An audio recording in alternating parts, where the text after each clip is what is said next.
Look all around me at this amazing scene. There's a waterfall flowing, koi in the pond, wonderful monuments.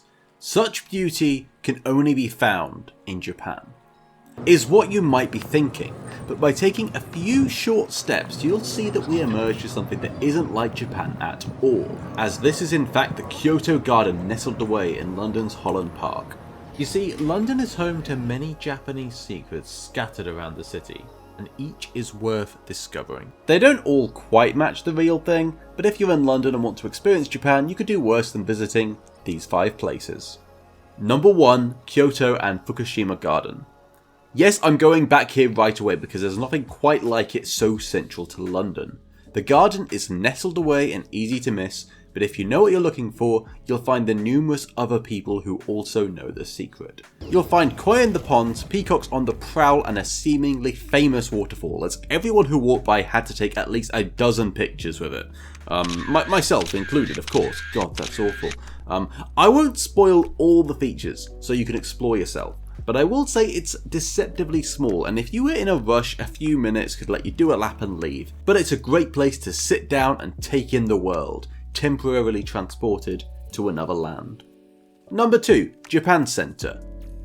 Desperate for an elusive Japanese snack that you've seen on the internet? Japan Center is probably your best bet in London, as this supermarket is packed almost exclusively with a wide range of Japanese groceries. From ramen to snacks to a horrifying amalgamation of Gudetama and Adorama doll, it has it all. Well, except for the amiibo I was looking for, the one thing I actually wanted.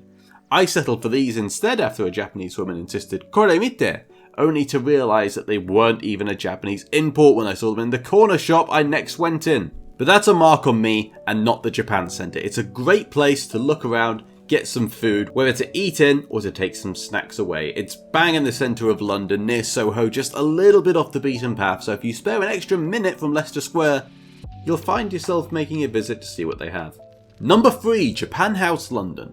Barely a minute from High Street Kensington's tube stop is Japan House, a fantastic building that's one part exhibit, one part shop and one part cafe/restaurant. My visit featured an exhibit on the cultural impact of windows in Japan in ways that you might not think of. Our British doors love a good creak disturbing the peace of the room, but Japan's traditional shoji prefer a relaxing glide in most situations.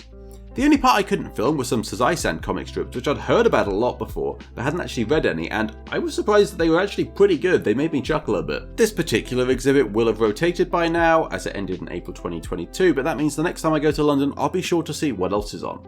The first floor, by comparison, is much more consistent. There's a range of products you can buy, but mostly I think it's nice to look around and just be immersed in some Japanese atmosphere for a little bit longer. Or if nothing else, find a very cute dog. Number 4, food. Yes, food isn't a location, but it deserves its own category, as London has a massive array of choice when it comes to Japanese dining. I was actually surprised at the variety I found walking around the streets of London without even trying. I found that London has its own branded izakaya, apparently.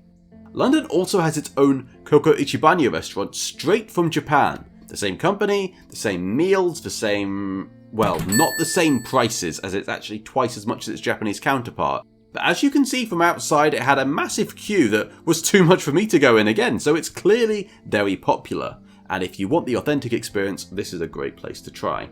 Nobody said getting a flavour of Japan was cheap. On my visit, I went to the ramen cafe attached to the Japan Center I spoke about earlier, and not only was the ramen amazing, but the toilet has a Japanese-style bidet, making it an unmissable location for anyone missing Japan. It was actually my first time having an egg in ramen, and I'll be having a lot more of those in the future.